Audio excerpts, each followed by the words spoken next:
So before I get into this week's episode of Road to Worlds, I want to thank you guys for being so positive about the series.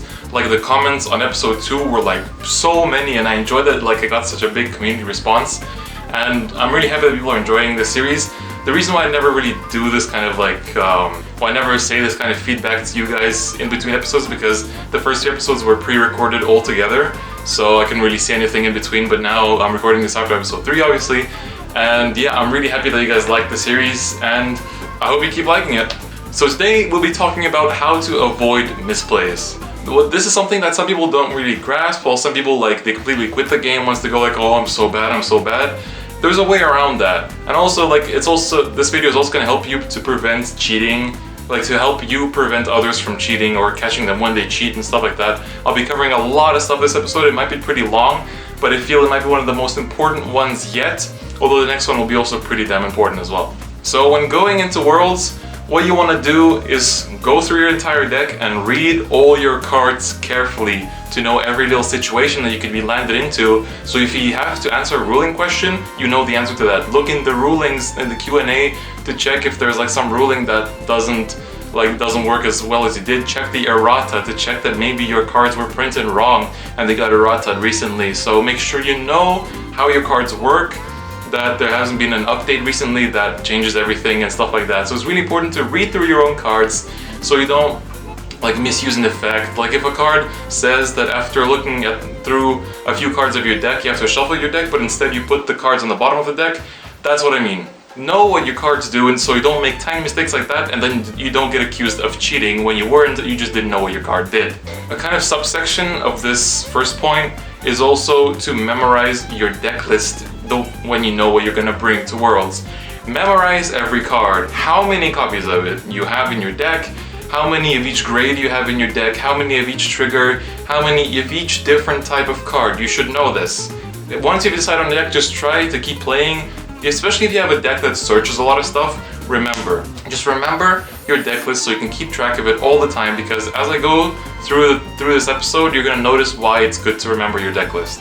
Now, a big problem in big competitive, for any card game, a big problem in any competitive scene is stacking. If you don't know what stacking is, it's when you shuffle a deck and then you sort of, let's say, I'll show you. So let's say here we have our deck, and then the way we shuffle is through the side, and then we can sort of peek at the bottom card of the deck and then go okay, I need this card, so I'm gonna stack it all the way on the top, and then you're gonna get that card on top. So that's what stacking is. It's basically a cheating technique. So that's what some people do. They usually get caught for it because it's pretty obvious. If you just keep eye contact with your opponent and you see them when they're shuffling go then they're probably stacking. To prevent that without having to call judges and cause drama, just after your opponent has shuffled, they have to ask you to cut their deck. Otherwise you can assume that they're gonna stack, and then you can call judge. But what you can do is after they've shuffled, just take their deck and cut it. Always cut your opponent's deck, even if they're just cut it. Just cut your opponent's deck. You're supposed to. It's to prevent stacking, to prevent cheating. You don't have to just cut it. You can also shuffle it, but don't make sure that when you're shuffling their deck, you don't stack them, because that's just horrible. If you shuffle your deck and then you give your opponent a cut and you see that they're stacking you, then cut it again yourself. Or if they go why are you doing that, then just say, because I think you're stacking. Sure, they might get offended by that, but I think you should have the right to say that.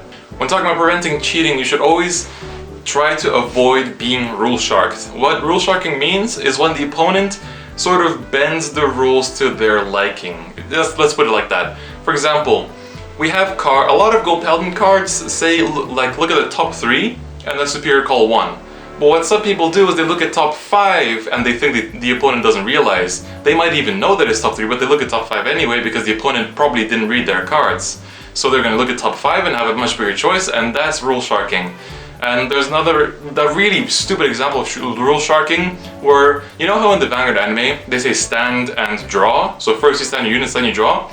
There was a case when somebody first drew and then tried to stand, and their opponent told them, no, it's stand and draw, you don't stand. So that's rule sharking. Don't let your opponent do that to you. If they do, just, if you see them misusing their cards, you point it out to them and tell them, no, you're doing it wrong. Then if they still don't back off, judge. Just call judge.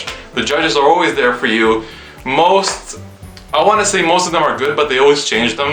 In the US, at least I know. In Europe, not that much. Usually in Europe, the judges stay the same, and they're really good in Europe. So, but either way, do not be afraid of the judges. They're there to help you rather than scare you or make you quit the game. So, if you're having a problem, just call them, honestly. Some more tips apart from just avoiding cheating. Throughout the game, as you're playing around, make sure to count how many triggers you've seen so far. Like, let's say, like you've guarded already with a heal, you've got a couple of criticals in your damage, so you're like, okay, I have one stand in my hand, so then I must have still 12 triggers in the deck. Try to be aware of the game state and how it changes, like how you're getting your triggers. Count stuff like your Legion, like if you're playing a Legion deck, make sure before you seek mate, count if you have a Legion mate in your deck that you didn't guard with it, that is not in your soul, not in your hand, not in your damage, because they're going to be very strict at Worlds that if you seek the mate and you don't have a Legion mate in your deck, they're not going to let you just, oh sorry, I'm going to put this one back in my drop zone and get my Legion mate. No, they're going to go like, no, sorry, you can't do that. Like, judges have to be rough, but that's how it is. It's a big competitive scene where, like, the best player has to win, right? So you can't be making these silly mistakes. So always just be aware of like your own cards throughout the game. Another thing is, when you're drive checking, what I see a lot of people do is when they attack with the Vanguard first and get some triggers, they put the trigger power in the rear guard, right? And then when they attack with the rear guard, they forget that they gave that power. Things like this help a lot. Have some counters, have dice, have a coin, I have these little coins with plus 5,000 or plus 10,000, don't have them on me right now, but like, or have these little things that Bushiroad gives you. Like something, if you feel that you're going to be forgetting your trigger powers or the power you get from a skill, use some counter to help you. Just, it's really good. Even if you feel that you won't forget them, I still use counters just because I know pressure might hit me and then I'm going to forget. So just use them, it'll help you, it'll help your opponent for calculating in advance, it'll save you time because you only have 20 minutes per round. So to save time, to save effort, to save misplays, just use counters. You can use dice, you can use anything, honestly. Something that I see a lot of people do, just any player, and I myself included, what I used to do, but not so much anymore, is going on tilt.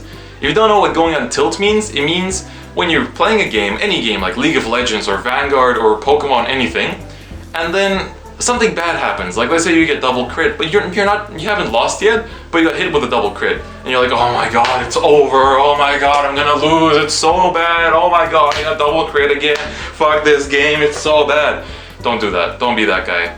And also like, just don't, going on tilt means letting the negativity get to you and then just playing negative and playing bad. Don't let that get to you. You get double crit in the face, that's okay, you can still make it back. You've got heals on the deck, you've got your ability to still win the game. If you stay in the game mentally, that means just as much as staying in the game just all in all. So try your best not to go on tilt. Try to participate in little tournaments before regionals to practice what you are like under pressure, because a person under pressure is always going to be different than a person just playing casually. So practice being under pressure and see if you go on tilt from these little moments. Or let's see, if you lose one round, don't start thinking, okay, my day is over. No, it's not. Almost every year, I lose the first round and then I have to win like 5, and I can do it.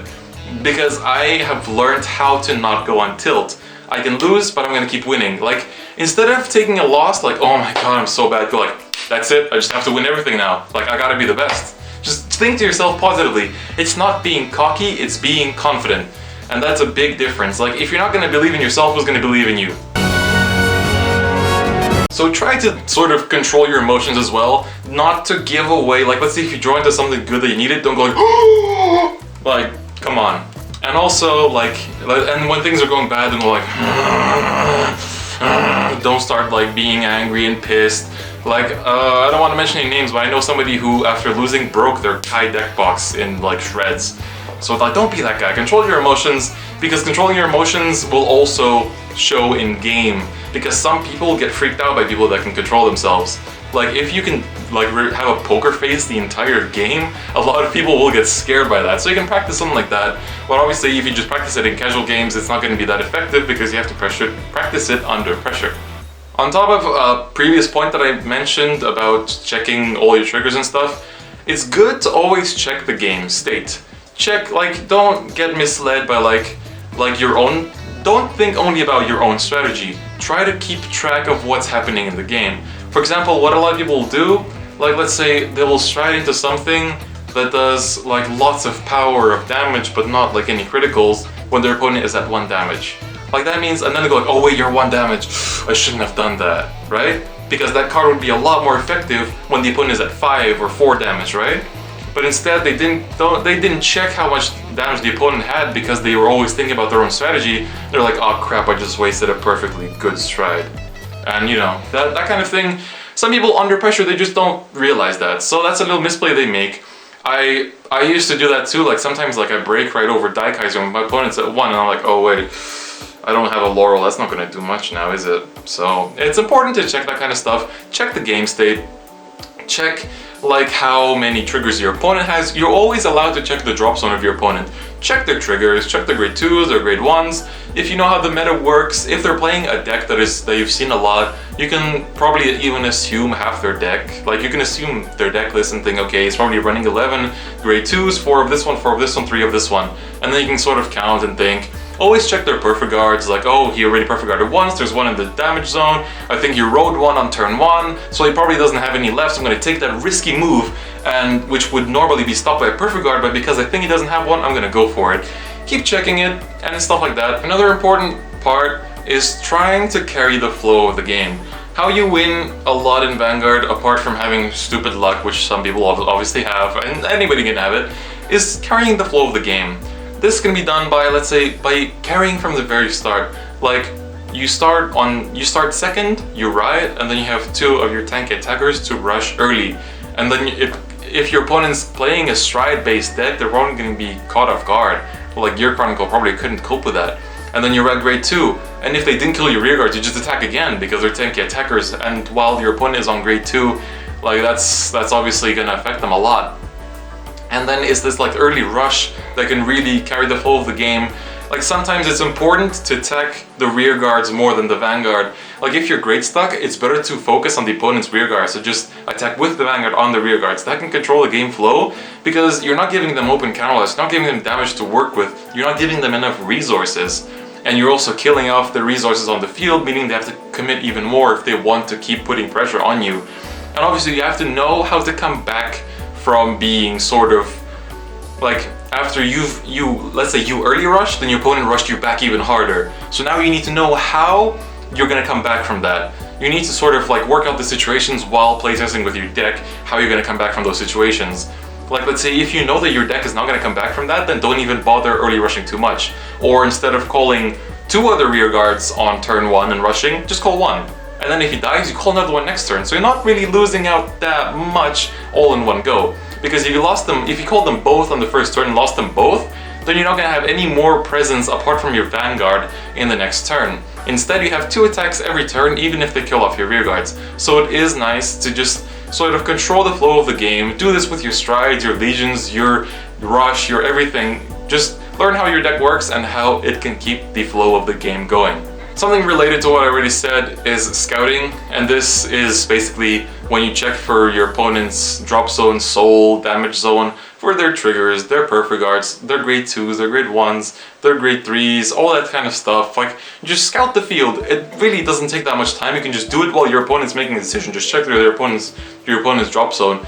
It really doesn't take that much effort, and it might save you the game. Now, something that is going to be a bit hard for the newer players is learning the meta. Yeah, I don't want to say this, but it is important to know the meta. It's important to know what's good, what you're gonna see, what you can expect.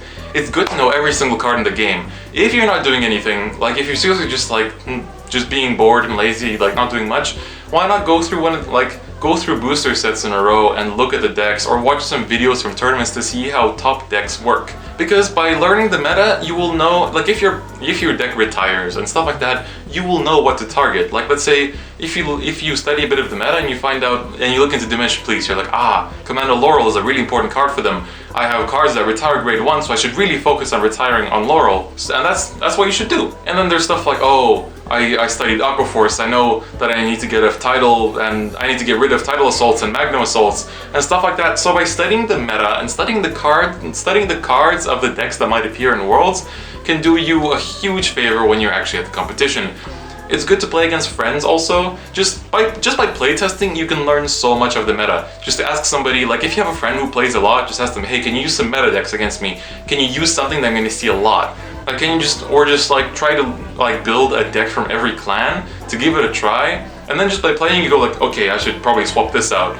Obviously, if you don't play Cardfight area, it's gonna be a bit harder. But if you do play on area, then you can just build random decks and just try them out to learn what the other decks do. It's important, if you play area, try out any deck. Just try out everything, because then you will understand how those decks work, and then when you have to play against them, that'll just give you an upper edge. And that basically wraps up this episode of Road to Worlds. It is a bit longer, but I feel that I really had to address these things, and I might have even forgotten something. I really spent a long time thinking about these things that I said today. So if I forgot anything, please do comment. Tell me if you guys have any questions, your feedback. I love seeing comments, especially on this series, because you guys seem so vocal about it all the time, and I really, really love it. So tell me, like, hell, even tell me what regionals you're planning to go to and what you're taking to Worlds. And also, if you're still unsure about what deck to take, you can go to episode 2 and comment on which decks you're wondering about. I will help you out as much as I can. I really love helping people out with these kind of things. Any questions you've got, just comment them. I'm here to answer. Like, I've got time. I love interacting with my viewers, so just feel free. And yeah, that's gonna wrap up this episode on avoiding misplays. I hope you guys enjoyed it. I'll see you guys next time. Bye-bye.